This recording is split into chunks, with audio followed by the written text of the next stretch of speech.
myself not as a programmer or a coder, though I love that, but at a more abstract level as a problem solver, right? And if you have analytical skill sets, I mean, and there are interesting problems that can impact millions of people. I mean, for me, it's always been that I want to have real impact and massive impact.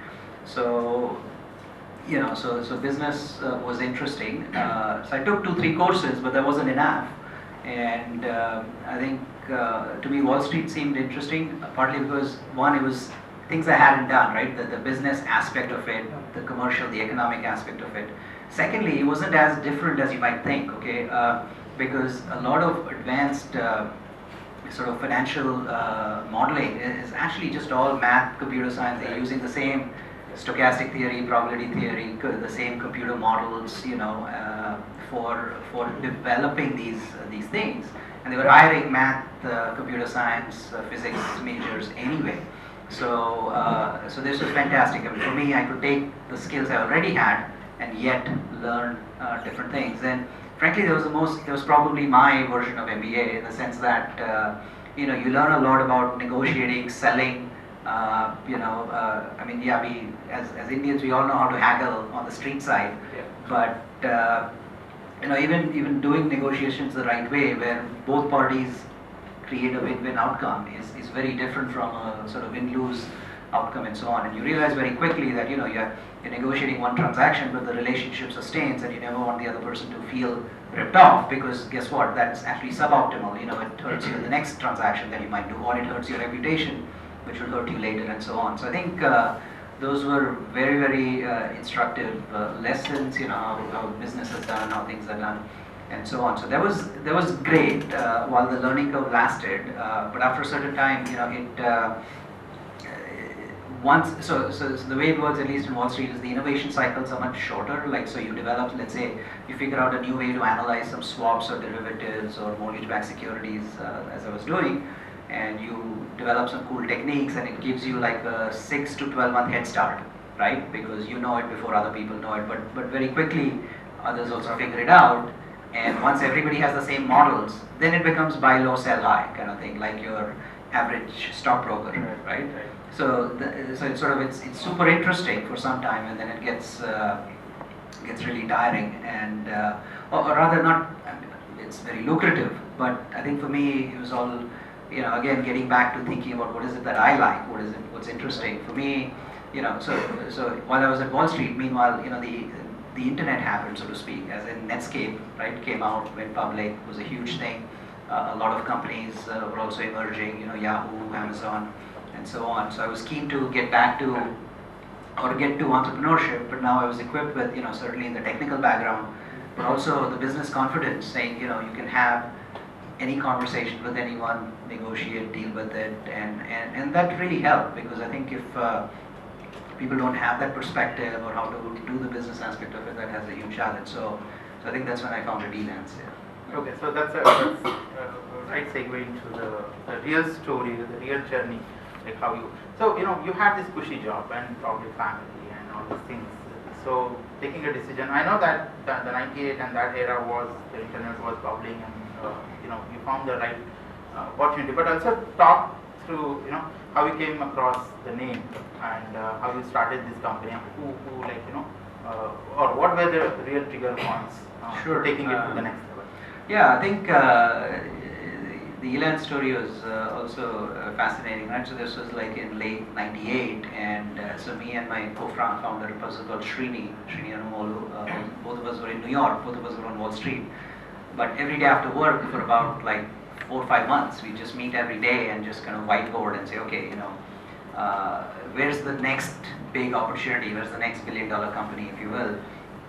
And lots of analysis back and forth. And one day you feel passionate, and the next day you feel it's a very boring idea. And then you sort of iterate over it and so on. And I think what we realized was, a lot of content. The themes there were like content and commerce, right? So with Yahoo and AOL, a lot of content. They were driving the whole content wave, and on commerce, Amazon, eBay were leading the charge. And then as we looked at it, we said, look, the commerce of goods is already being done, it's well represented, but what about the commerce of services? Services as part of the GDP is an even bigger portion of the fraction of the economy, and there's nobody doing it, and there's an opportunity. So here, this was sort of connecting all the dots, right? Sort of as an Indian, you instinctively knew there's so many smart people all over the world who have a ton of talent. If you could connect them to a marketplace, now they can sell their talent anywhere in the world. As a Wall Street person, you know that you can create a marketplace even if these are illiquid goods, so to speak, right? Because programming versus translation versus writing, I mean, these are not, it's not the same thing. It's not like a product with a brand and a package and say, okay, 700 rupees, okay. So even when you have illiquid items, so to speak, you can, or unstructured items, you can create a marketplace so that people can buy and sell these things, right? And then as a techie, you know, okay, it's possible to build the tools and the techniques to enable the transaction and even the completion of services, or do the verifications and such. So just connecting all my experiences, it felt like, you know, this would be huge, and if it works, I mean, you know, this could transform the world of work, if you think about it. So we got started with that. We, you know, we hired, then the sort of the IT network came into play. We talked to a few friends looking for investors. Some of our friends had made money by selling their companies earlier and so on, and so they supported, and then each of them would bring in like another 3 or 4 investors to contribute as well. So that was interesting. And then as we were, you know, we were tinkering around with the name. I think, in fact, I remember one of the candidates. So it said, okay, you know, Amazon, right, the big river. So we said, okay, how about we call ours Ganges or Ganga or something, for a brief period that lasted. But then, coincidentally, around the same time, we read an interesting article that was published exactly the same time in Harvard Business Review, and it was called The Dawn of the Elance Economy, which incidentally was by an MIT professor who I kind of knew while I was there as well. And you know, he talks about how the world, you know, because of the internet, it's easier to communicate across with remote people and far-flung people. And in that scenario, large organizations are actually going to disintegrate into smaller entities, right? Because in the pre-internet era, every company actually had an office supply department. They would have a travel booking department, because it was, you know, because if they're there and right next door, you can kind of do it. And with internet now, it's equally easy to go outside the office as inside the office. So why do you need somebody inside the office? You cut out the office supply, you cut out travel agents, you cut out so suddenly the corporations become smaller and smaller, and you get back to your core competencies, saying, okay, this is what we do, these are all the people we need, and everything else is just one click away, right? So, and he talked about how internet technologies are going to, I mean, it was more a vision statement, it wasn't a business plan, right? But it just articulated exactly what we wanted to say. And one of the key themes of that was, look, if this happens in the future, right, it's going to transform the meaning of corporation, the meaning of job, the meaning of you know, insurances, salary, etc. All of those ideas, those concepts are going to break. Right? You wake up in the morning, log onto a site, you figure out which company wants to hire you the next 3 hours, the next 4 hours. You do the work. You could be living anywhere in the world, maybe on a beautiful island. You don't need to be in these urban crowded centers. And you know, your jobs or assignments come from dozens of companies, so it's not one company. Then what does your salary and benefits look like? Then your insurance is not provided by the company, it's provided by some other entity, so on and so forth. So just think about it from a very fundamental level. Right? It just transforms everything we know about work. Traditional, the 9-to-5 concept of work that came about in the industrial era, right? When we created factories and you needed people with certain time slots and so on. So anyway, I think that's where, you know, so we borrowed, stole, I should say, the name from there, but then we went back to the professor, you know, gave him some advisory shares, and he was happy, and he was just happy that somebody was actually doing something. And by the way, once we decided the name, we had to go get the domain name, which we found somebody else kind of owned. Okay. Or rather, we were able to get the e-lance.com, but as you know, you need to take out the dash. So we did some research and found like there was like 3 Korean guys coincidentally in New York who had the domain name, and we were like, okay, look, you know, can you give? They were not doing anything with it, so we said, look, can you give it to us? And they're like, well, tell us what you're going to do. Is it going to become $1 billion company? Then we want a lot of shares or something. So we had to. So it was bizarre, right? On the one hand, we say we really want it, but it can't be that badly that they're like, okay, then the price goes up, right? So we came up with some, I don't know, some cock and bull story about it. So it's a BPO company with freelancers and freelance, elance or something. It's related. And they were like, okay, fine, you look like Indians, you'll create another BPO and so on. So, they said, I think we give them some shares and some cash, and I think that worked out good. So it was, I think, yeah, that's how the name came about, got started with the company, and of course there was quite a roller coaster itself. Yeah, I think, we talked a lot about it. Disruptive innovation, right? And that's what is happening here way back in '98. Creating an industry, creating a marketplace. A lot of us talk about B2B and B2C. I know a bunch of SLP fellows who have B2C, consumer market, right? And the typical problem in this space is chicken and egg. Unless you have a buyer, the sellers won't come, and unless you have a seller, the buyers won't come, right? How many of you have seen this problem? I know at least few, who have talked repeatedly about, we have this social, mobile app, and we get the shops online, and but the typical problem is the chicken egg. And here is the Elance who has created this model wherein the customer base is all over the world. The talent, as you rightly said, is all over the world. Now, first you need to have the talent coming on board, and then secondly, you have to have the buyer.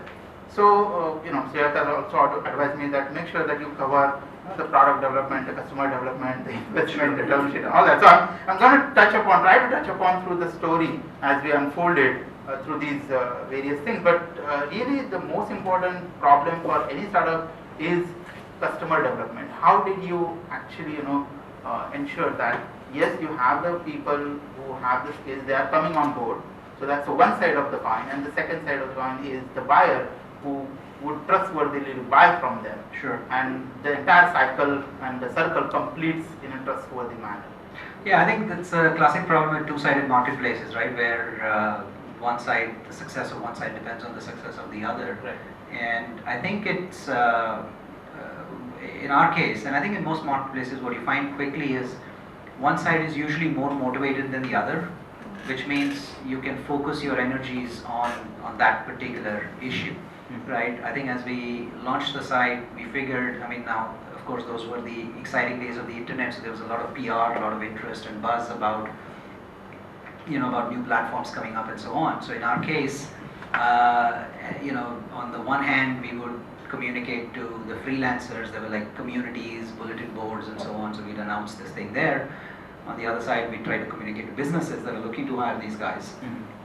And what we found is that the freelancers were very eager, very motivated, and the suppliers of services, the providers of services were very keen, because this was fantastic, another channel where they can find work, and they jumped onto it very quickly.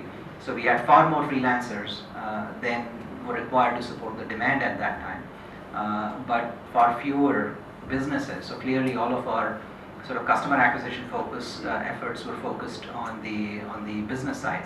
And I think with hindsight I can say it took a lot longer, because our target wasn't pure consumers, it was SMEs in a way, right? Not the really large businesses that would go to an Infosys and say, okay, I need 1,000 people, but it would be the small and medium-sized businesses that were looking for different talents. Who can't afford to have the 100% either afford the price or the effort or the money, because the projects were smaller and things like that, which Elance was kind of completely leveling the playing field, flat world and so on. But it was very expensive to get the awareness, and then so there were a ton of other issues, right?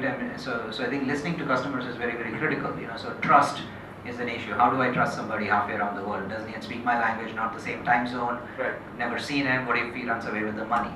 Right, so we had to set up mechanisms to enable trust in the platform.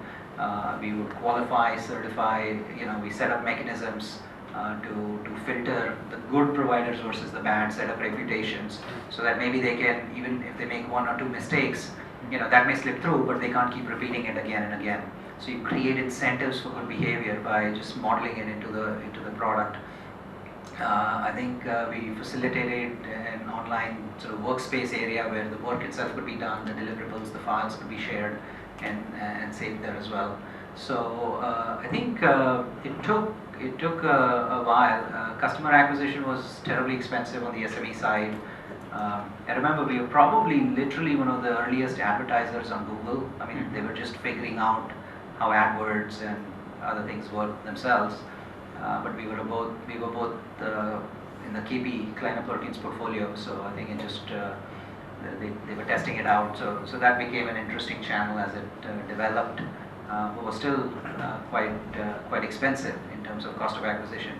Because you have to remember, I think the internet, even as there was a lot of hype in the Silicon Valley industry, the actual adoption of internet was just slowly picking up among the masses, and so on. So and consumers led the way. SMEs came later, enterprises came later as well. So it was much harder to get SMEs to focus on it. So I think PR just continually figuring out the other big thing was just focusing on retention rate and repeat ratios, right? Once you get a customer in, make sure they have a delightful experience so that they keep coming back, because the easiest way to acquire customers is to retain the one you already have, kind of thing. So I mean, that's the cheapest customer acquisition, if you will. So we spent. But that's although we all know that yes, we want to keep the repeating customer and retain the customers, but I know in the early days of any startup there is always a challenge of making sure that there is a product market fit, right? And having your supplier base spread all over the world with speaking different languages, different time zone, you briefly talked about the product innovation or the kind of things that, but talk about some of the challenges, real challenges you might have faced early days and how you sort of kind of overcome. For example, let's say I want to hire a designer and I want to see the person because I'm not used to this kind of remote work that somebody is doing. He can't talk my language, I say something, he understands something, he delivers me something, so we have that fancy picture, I'm wanting some swing and ended up getting something else. That picture floats all over the internet. So how did you handle this sort of problem? Yes, I think a lot of it was sort of little blocking and tackling, right? So for example, we created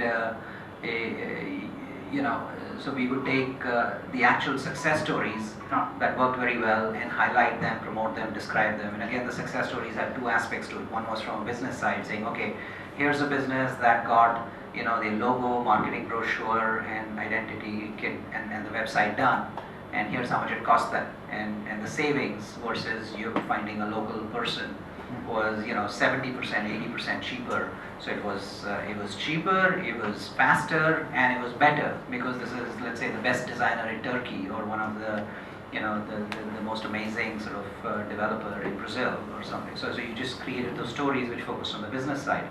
On the freelancer side, of course, we had to create similar success stories, saying not just that they made money, but they were trustworthy. They did multiple iterations. They were responsive. They really delivered and did a great job. So educating was an important aspect. You always have some parts of the community that don't get the ones who don't get the job. For example, you keep them engaged, keep them believing into this thing. Also on the business sides, we try to, I think we have to take it down to another level, right? So you say, okay, who are these businesses? What verticals? What size? And what are the kind of things that they do, right? So then you say, okay, let's look at real estate brokers, and they need, everybody needs to create one website for themselves, create some identity brochure, and make a consistent identity kit around it. So we would create these little packages where with one click they can get 4 or 5 different things, and then the freelancers are right there. We enable freelancers to really show off their portfolios. So there was a really good sort of portfolio system that we had to develop. So you could, you can't see the person, but you can see all the work that they've done, and really get a good sense. Plus, by the way, if you like this particular logo, then right below that is a button that says, okay, create a logo like this for me. Okay, so kind of created the chain. We experimented, yeah, we experimented with the, like fixed price, right? Sometimes they worry, okay, well, I can put it, but let's say a lot of people bid, what will the price be? If it's, so now here, if somebody says, okay, here's a logo and you can do this for $25, then it's clear what you'll get and